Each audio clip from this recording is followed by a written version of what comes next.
Good evening and welcome to day 4 of the 43rd Annual Toronto International Film Festival.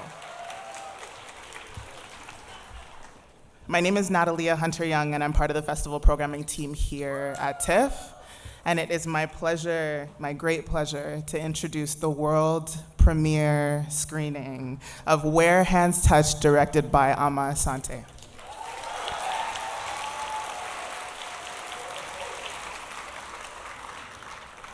To begin, we would like to acknowledge that tonight's event is taking place on the treaty territory of the Mississaugas of the New Credit and the traditional territory of the Haudenosaunee, the Anishinaabe, and the Huron-Wendat. We are grateful for the opportunity to work in the community and to the original keepers of this land for hosting us today and every day.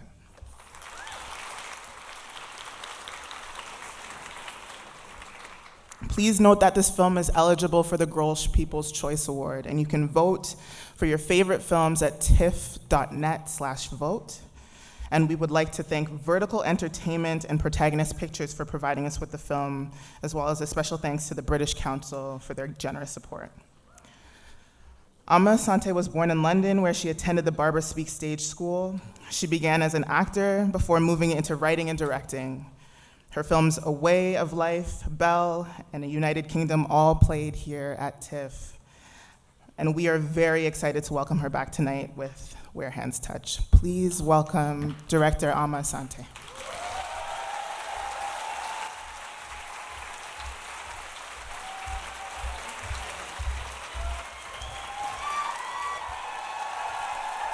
Thank you, everybody. Thank you. Thank you.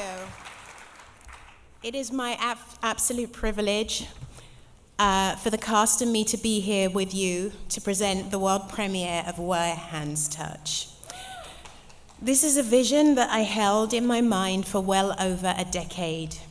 It is a story that I have felt compelled to explore after discovering the existence of children of color who grew up in Nazi Germany.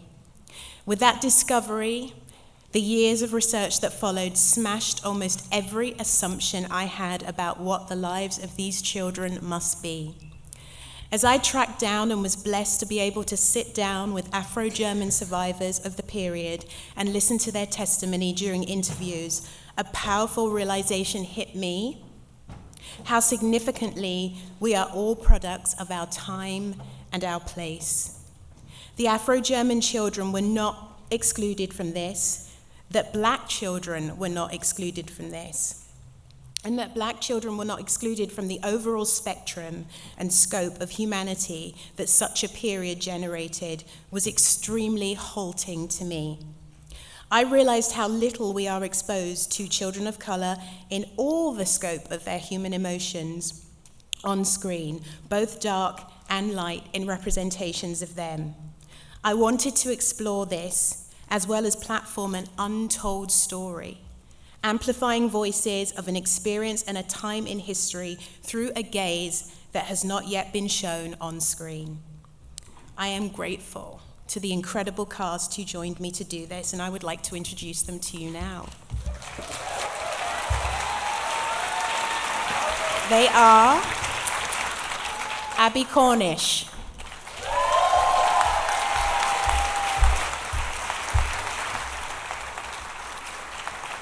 George Mackay,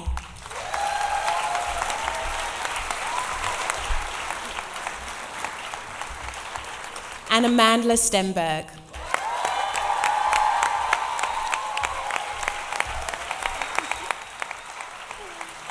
May I also introduce to you Anne Shemelski, who with this film has composed her debut score in a feature film. Anne?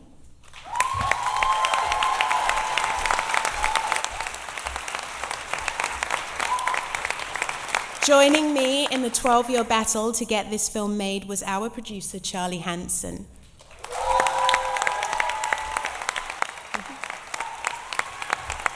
Together, we would all like to thank our financiers, the BFI, Protagonist, Headgear, with particular thanks to Compton Ross and Phil Hunt, who, when this film collapsed just weeks before we started filming, stepped in to dig us out of our financial hole. Thank you, Compton. Thank you, Phil.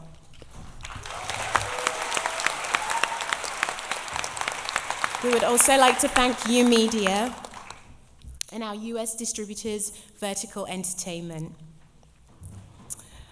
To my incredible shadowies, mentorees, they are Taryn, Gloria, and Marika and Nasuna, who are here tonight. Thank you for reminding me why I make film.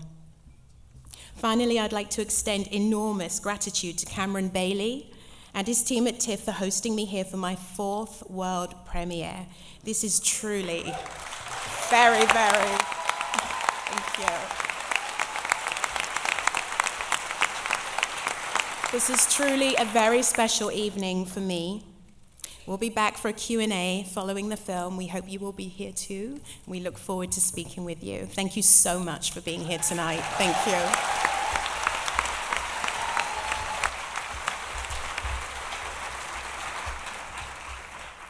Please join me in welcoming director Amma Asante, Amandla Stenberg, George McKay, and Abby Cornish.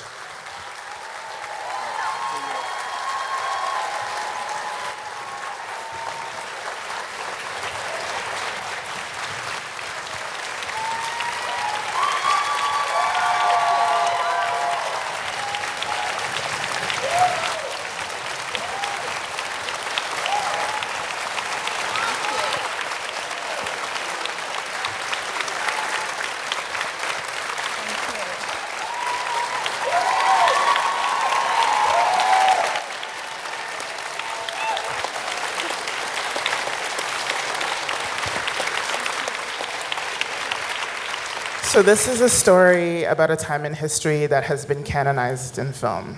But we've heard so little about the story of Black Germans. Can you talk a bit about your research process? I know you did at the beginning, but if you could share a bit more. Sure.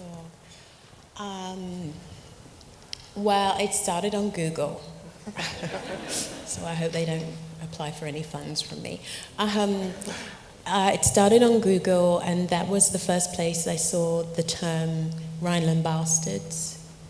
And from there, as I said in my opening, I began to do little pieces of research, what I could find on Wiki and that kind of thing.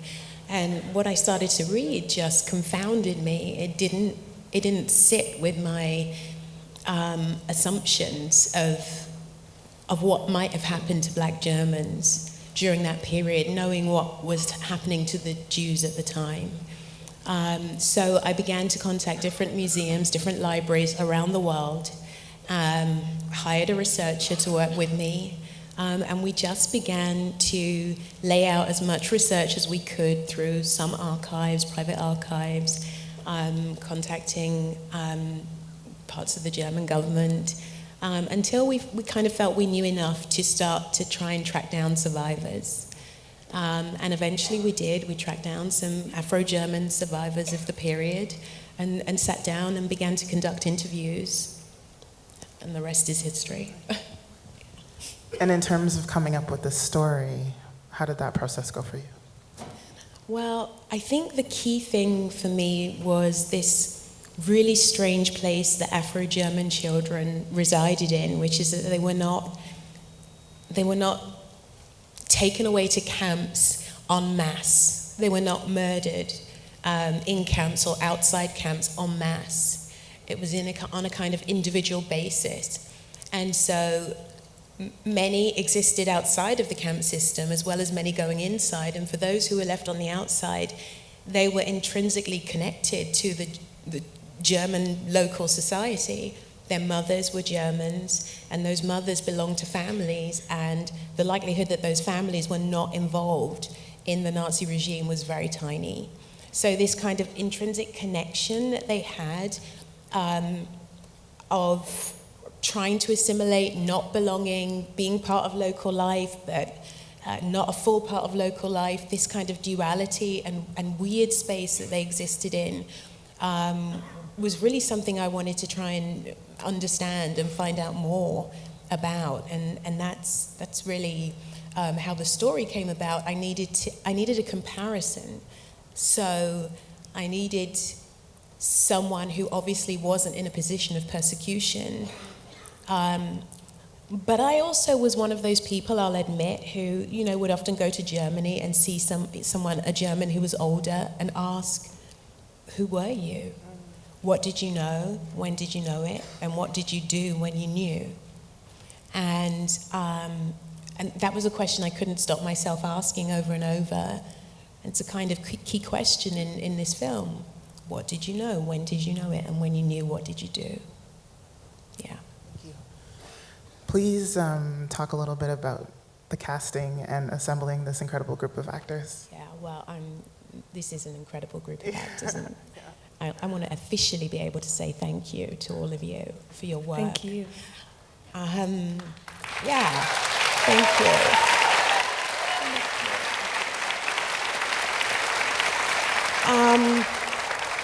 Well, I first came across Amandla Stenberg, the young woman, not the actress, when she turned up in my direct messages on Twitter. She had written to me and asked me if she could interview me for her feminism class. She had seen a previous movie of mine, Belle. I had no idea who this young woman was. Lots of young women were writing to me at the time. And about probably a year later, I then saw an incredible piece of footage on, I think it was Instagram. I mean, social media is like a real part of all of this. And she was doing a piece on cultural appropriation, and I was just like, who is this child? She's just like, I'm sure I birthed her and I didn't know. And I put it on my Facebook page. I went onto my Facebook page. I said, there's this incredible girl, and she's called Amandla Stenberg. And like, if I had a child, I'm sure it would be her.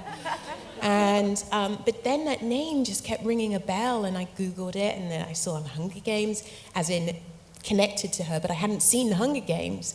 So I was like, but I know I've seen that name somewhere else. And I made the connection somehow with my DMs, and I scroll all the way down about, I don't know, 150 messages or whatever, you know, the farthest it could hold. And I see Amandla Stenberg and I go, well, she's an actress. And to me, she has an intellect that would be able to handle the complexity of a piece like this. And so we contacted Amandla. With George, I thought I'd more or less cast the part of Lutz. We were down to 2 young men. George was away filming in Spain, I think. And my casting director said, yeah, I have one more, and you know, I think he's really interesting. You should let him show you a self-tape, you know, send you a self-tape. And I was kind of like, really? And so I left it to the last thing I did that weekend, and I watched this self-tape, and I just called my casting director immediately and said, do not contact either of those 2 young men on Monday, because we found our Lutz. He just blew me away on tape. And Abby and I, we met over the script. We met a couple of times, first of all, in person. And I think the key thing for Abby and Kirsten, the character she plays, is that we don't often see these women on screen. These white women who are having to raise black children, understanding that they themselves are not black. The children are, but they're not, and all of the complexities that brings for the child in a world that doesn't want to accept them. But at the same time, I wanted the kind of just the purity of a mother-daughter relationship. And this is a movie where, you know, the mother protects her child's fertility for half of the movie. And then the child who is turning into a woman protects her child for the other half of the movie. And so for everything that this movie is, it's a woman's story. And Abby got that. Abby understood it perfectly. And I think what all 3 of them have done, and Olivia Varnell, who plays Hermina, the young woman in the camp, is they took my vision and they exceeded my hopes for it. And so for that, I'm forever grateful. Yeah.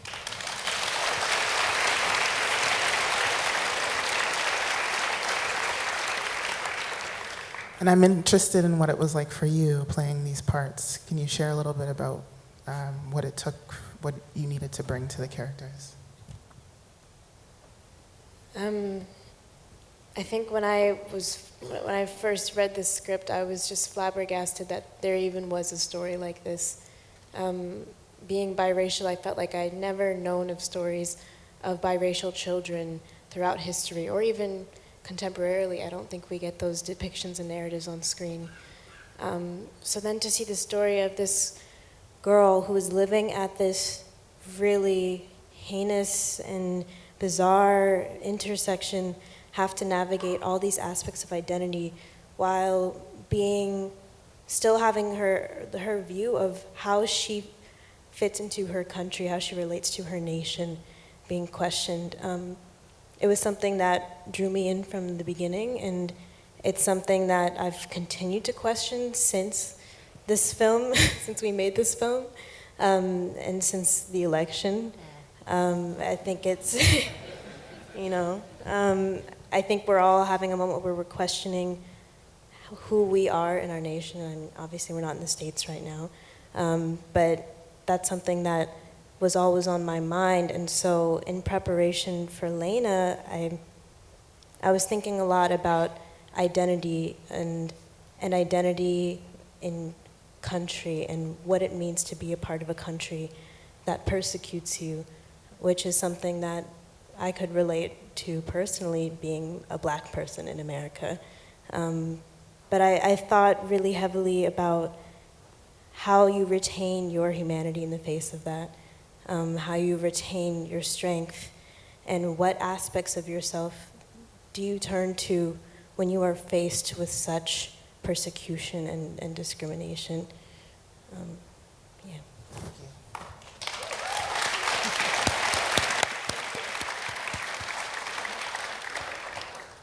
So the question is, what it took for you to bring to what you brought to this character, and where you drew from, and how, yeah. I think for me, what I found so like fascinating and compromising about Amma's script is questions of identity, and similarly in England and in Britain and around Brexit and things, where there is this a kind of a hunger for an understanding of identity, but then also a kind of reticence to actually take responsibility for what that is. And the way in which Lutz has this, basically Lutz is built from the outside and has built himself so he understands himself so clearly, but via a regime that therefore is not actually him. He's been very irresponsible with his identity, but in a kind of very naive way and quite a pure way. And it takes a personal connection and a personal understanding to someone else to have him reevaluate that and actually question and take responsibility for who he is and whether he actually can. Because it's one thing to recognize it, and it's one thing to actually follow through and take that responsibility.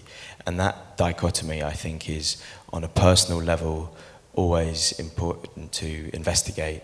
And then society is just a reverberation. It's just a group of individuals coming together, and so therefore if we don't question that individually, that's going to have social repercussions, which has global repercussions, which is so much of what's going on now. And that reading script made me reevaluate that personally, so that's what I wanted to explore with Lutz.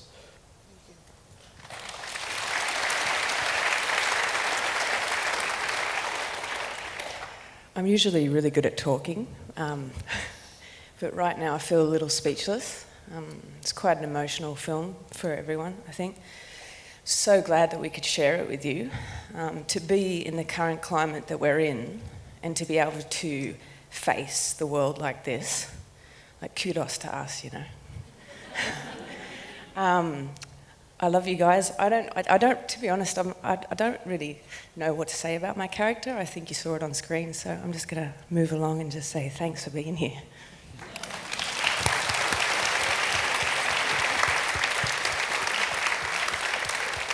So I think we have time for a few questions from the audience. Okay, yeah. Go for it. Hi. Yes. Before I got here, I was a little bit nervous about potentially coming and seeing a movie that overly sympathizes or sympathizes but not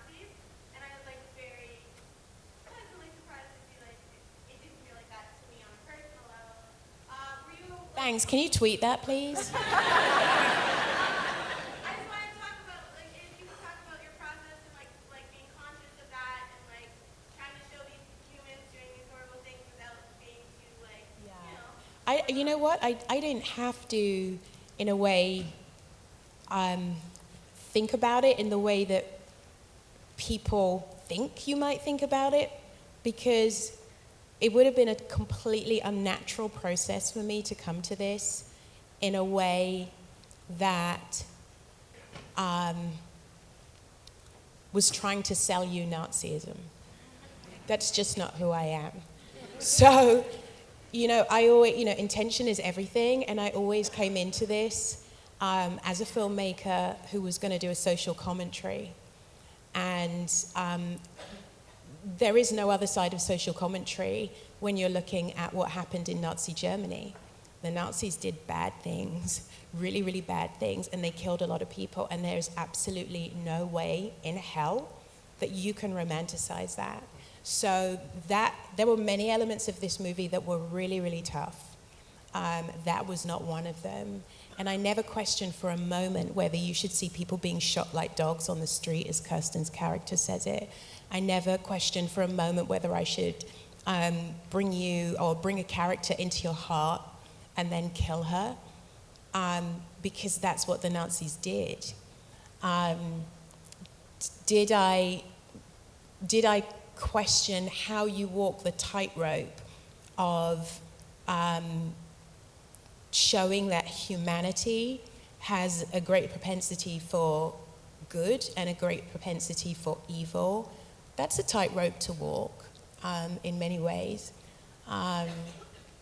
Did I walk the tightrope of worrying that this romantic relationship was going to be aspirational in the way that romance movies are? No. I don't think any of you will leave the cinema thinking that's the relationship I want to go out and find, on the dating website tonight. So, which is what most supposedly romance movies do. So I never worried. I had confidence in myself as a human being, as someone from a marginalized group, as someone who sees value in all human beings, that I was never ever going to create a piece of work that was going to have you walk out of here thinking, maybe the Nazis weren't so bad after all. If anybody in here does think that, you probably need a doctor. That's it. Thank you.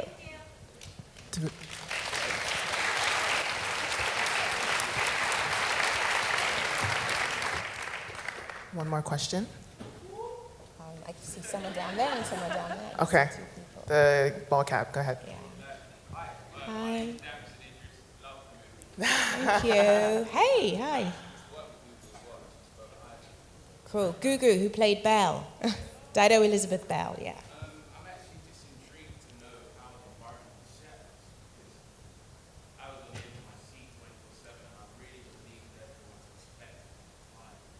So did you isolate the good guys from the bad guys, or how did it work? So the question is about the dynamic and the setup on the set, and whether the good guys were isolated from the bad guys and so on. Yeah, I think these are just good actors.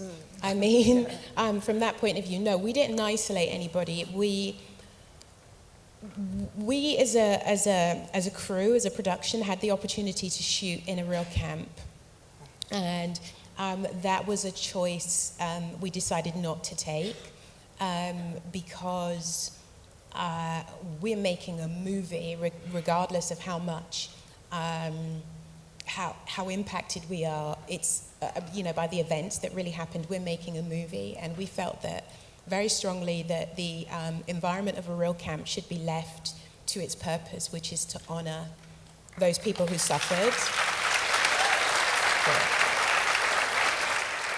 And those people who died, those people who lost their lives. And so we decided to build a camp instead, which posed its own set of challenges, because we also wanted to honor the authenticity at the same time, and didn't want to dishonor that by sanitizing that in any way, or just as you do with any movie, kind of create a window that allows people to step out of the world in any way. So that was a thing that was tough. So despite the fact that we weren't in a real camp, we felt like we were in a place, or at least we were capturing a snapshot of a place where there was a lot of pain.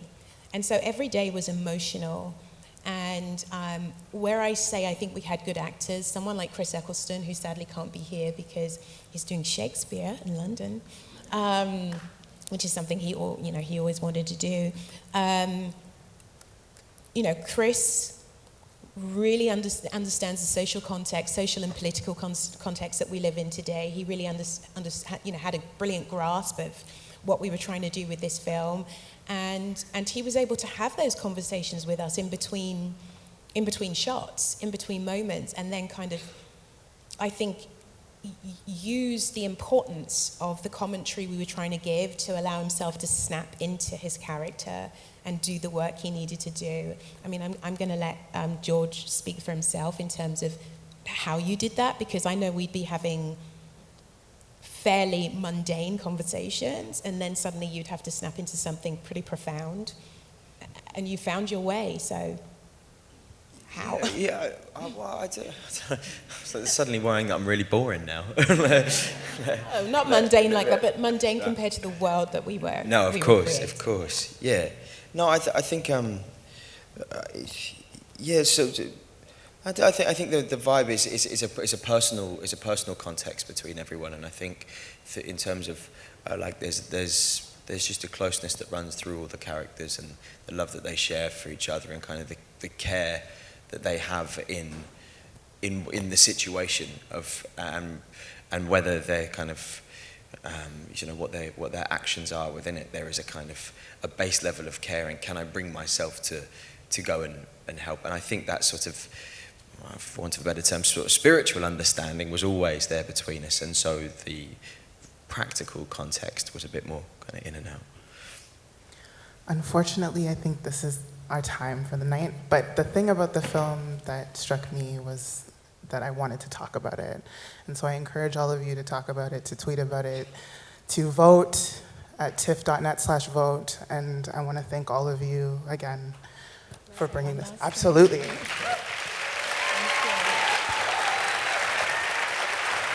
I just say thank you so much to everybody who, like the woman up there said, did hear all of the negative controversy around this movie but turned up anyway. Thank you for having an open mind.